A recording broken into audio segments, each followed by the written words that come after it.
नमस्कार, ये आकाशवाणी है। अभी आप यरमता सिंह से समाचार सुनेंगे।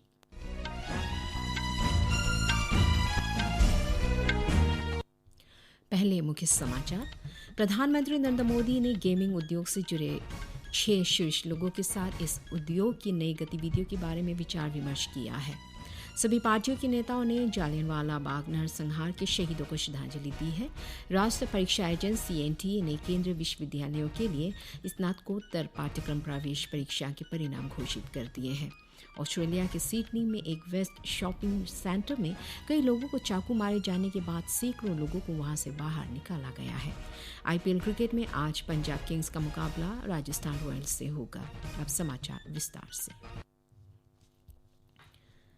प्रधानमंत्री नरेंद्र मोदी ने गेमिंग उद्योग से जुड़े 6 शीर्ष लोगों के साथ इस उद्योग की नई गतिविधियों के बारे में विचार विमर्श किया है। श्री मोदी ने बातचीत के दौरान कहा कि वर्तमान सरकार गेमर्स की सृजनात्मकता को पहचान दी है। उन्होंने सोशल मीडिया पर गेमर्स के साथ अपनी बातचीत का वीडियो भी साझा किया है। श्री मोदी ने कहा कि लोगों को इस क्षेत्र में आगे बढ़ना चाहिए और गेमिंग उद्योग को औपचारिक बनाने की आवश्यकता है। उन्होंने कहा कि सरकार देश में गेमिंग और ई स्पोर्ट्स उद्योग को सहायता प्रदान करने और उसे बढ़ाने में मदद करने के रास्ते तलाशेगी। तीर्थ मेहता, पायल धरे, अनिमेश अग्रवाल, अंशु बिष्ट, नमन माथुर, मिथिलेश पटनकर और गंगेश गंगाधर सहित सभी गेमर्स ने कहा कि सस्ते इंटरनेट और मेक इन इंडिया जैसी पहल से नई विषय वस्तु तैयार हो पाई है जो विश्व में कहीं नहीं है। उन्होंने इस क्षेत्र से और अधिक युवाओं को जोड़ने के लिए अभिभावकों से सहयोग का अनुरोध भी किया। प्रधानमंत्री ने भारतीय पौराणिक कथाओं और जलवायु परिवर्तन पर आधारित गेम शुरू करने की सलाह दी। उन्होंने गेमिंग और गैम्बलिंग के बीच के अंतर पर भी चर्चा की। विदेश मंत्री डॉक्टर सुब्रमण्यम जयशंकर ने कहा है कि सरकार सीमा पार की किसी भी आतंकी कार्रवाई से सख्ती से निपटने के लिए प्रतिबद्ध है। उन्होंने ये बात कल पुणे में समर्थ युवा फाउंडेशन और युवा स्वराज प्रतिष्ठान के कार्यक्रम में कही। डॉक्टर जयशंकर ने मुंबई में 26 नवंबर के आतंकी हमले के मामले में कांग्रेस के नेतृत्व वाले संयुक्त प्रगतिशील गठबंधन सरकार के रुख का उदाहरण देते हुए कहा कि आतंकवाद से किसी भी हद तक जाकर निपटना होता है। विदेश मंत्री ने कहा कि कोविड महामारी के बाद भारत के प्रति विश्व के कई देशों के दृष्टिकोण में बदलाव आया है क्योंकि भारत ने 100 से अधिक देशों को कोविड रोधी टीके उपलब्ध कराए। उन्होंने विश्वास व्यक्त किया कि भारत को शीघ्र ही संयुक्त राष्ट्र में स्थायी सदस्यता मिलेगी। इस अवसर पर राज्य के मंत्री चंद्रकांत पाटिल और सांसद मेधा कुलकर्णी की भी उपस्थिति रही।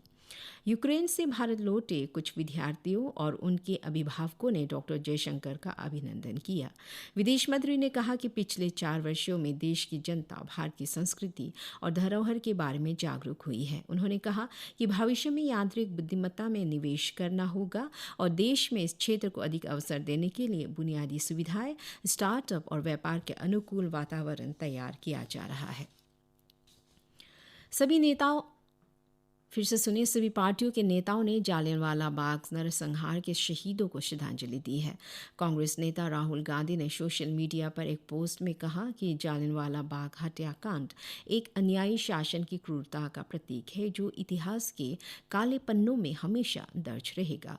उड़ीसा के मुख्यमंत्री नवीन पटनायक ने कहा कि नरसंहार में अपनी जान गंवाने वाले लोग विश्व को सबके लिए शांतिपूर्ण, समानतापूर्ण और मर्यादित बनाने के लिए प्रयासरत थे और उन्हें सम्मानपूर्वक याद किया जाना चाहिए। आम आदमी पार्टी ने सोशल मीडिया पर एक पोस्ट में कहा है कि जालियनवाला बाग हत्याकांड भारत के स्वतंत्रता संग्राम में एक महत्वपूर्ण मोड़ था और अंग्रेजी हुकूमत के अत्याचार ने उधम सिंह सहित कई क्रांतिकारियों को जन्म दिया। सरकार ने कहा है कि दालों के निजी कारोबार में लिप्त पाए जाने पर आवश्यक वस्तु अधिनियम के तहत सख्त कार्रवाई की जाएगी। उपभोक्ता मामलों की सचिव निधि खरे ने 15 अप्रैल से दाल उद्योग के प्रतिनिधियों के साथ बातचीत में ये बात कही। दालों के भंडार के विषय में उद्योग जगत से मिली जानकारी और बाजार प्रतिनिधियों से प्राप्त जानकारी की तुलना की गई है ताकि दाल भंडारण पर ऑनलाइन नजर रखी जा सके। सचिव सुश्री निधि खरे ने म्यांमार से दाल आयात करने के संबंध में यांगून स्थित भारतीय दूतावास से भी बातचीत की है। यह बातचीत नई विनिमय दरों और म्यांमार में आयातकों द्वारा किए गए भंडारण के मद्देनजर हुई है। भारतीय दूतावास ने बताया कि दोनों देशों के बीच अपनी अपनी मुद्रा में व्यापार को आसान बनाने की व्यवस्था इस वर्ष 25 जनवरी से शुरू की गई है। इस संबंध में म्यांमार के केंद्रीय बैंक ने 26 जनवरी को विशेष दिशा निर्देश जारी किए हैं। ये भुगतान समुद्री और सीमा व्यापार तथा वस्तुओं और सेवाओं के व्यापार दोनों पर लागू होगा। राष्ट्रीय परीक्षा एजेंसी एनटीए ने केंद्रीय विश्वविद्यालयों के लिए स्नातकोत्तर पाठ्यक्रम प्रवेश परीक्षा के परिणाम घोषित कर दिए हैं। विश्वविद्यालय अनुदान आयोग ने सोशल मीडिया पर एक पोस्ट में कहा कि ये परिणाम एनटीए की वेबसाइट pgcuet.smart.ac.in पर उपलब्ध है। सरकार ने ग्रीष्मकाल के दौरान देश में बिजली की मांग को पूरा करने के लिए गैस से चलने वाले बिजली संयंत्रों को चालू करने का निर्णय लिया है। गैस चालित केंद्रों से अधिकतम बिजली उत्पादन के लिए सरकार ने निर्देश जारी किए हैं। यह आदेश अगले महीने की 1 तारीख से 30 जून तक मान्य रहेगा। मेघालय में 2 दिन का स्ट्रॉबेरी महोत्सव कल से शुरू हो रहा है। इसका उद्देश्य किसानों को स्ट्रॉबेरी की खेती के लिए प्रोत्साहित करना और राज्य में कृषि पर्यटन को बढ़ावा देना है। मौसम विभाग के पश्चिमोत्तर और मध्य भारत के कुछ हिस्सों के लिए ऑरेंज अलर्ट जारी किया है। उत्तरी हिस्से में यह स्थिति कल भी बनी रह सकती है। मध्य प्रदेश, छत्तीसगढ़, विदर्भ, मराठवाड़ा और महाराष्ट्र में गरज के साथ हल्की बारिश का अनुमान है। ये स्थिति आंध्र प्रदेश और तमिलनाडु में अगले 3 दिन और तेलंगाना, केरल, कर्नाटक तथा पुडुचेरी में 6 से 7 दिन तक जारी रहेगी।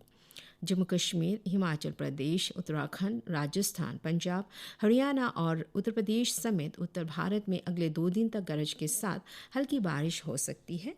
पश्चिम बंगाल, झारखंड, ओडिशा और बिहार में कल तक गरज के साथ मध्यम वर्षा होगी। उत्तर पूर्वी भारत में इस महीने की 16 तारीख तक गरज और बिजली के साथ बारिश और बर्फबारी जारी रहने का अनुमान है। आंध्र प्रदेश में अगले 2 दिन तक, केरल में अगले 4 दिन तक और उड़ीसा में कल तक गर्म और आर्द्र स्थिति बनी रहेगी। अगले 2 दिन तक पश्चिम भारत के कुछ हिस्सों में अधिकतम तापमान में 2 से 3 डिग्री सेल्सियस तक की गिरावट दर्ज की जा सकती है। अगले 5 दिन तक पूर्वी भारत के कुछ हिस्सों में तापमान में 3 से 5 डिग्री सेल्सियस तक की गिरावट का अनुमान है। देश के बाकी हिस्सों में अधिकतम तापमान में कोई खास बदलाव नहीं होगा। ऑस्ट्रेलिया के सिडनी में एक वेस्ट शॉपिंग सेंटर में कई लोगों को चाकू मारे जाने के बाद सैकड़ों लोगों को वहां से बाहर निकाला गया है। इस घटना में 6 लोगों के मारे जाने की भी आशंका है। मीडिया की खबरों के अनुसार पुलिस ने एक दोषी को मार गिराया है। पुलिस ने मॉल को फिलहाल बंद कर दिया है और लोगों को प्रभावित इलाकों में न जाने की सलाह दी गई है।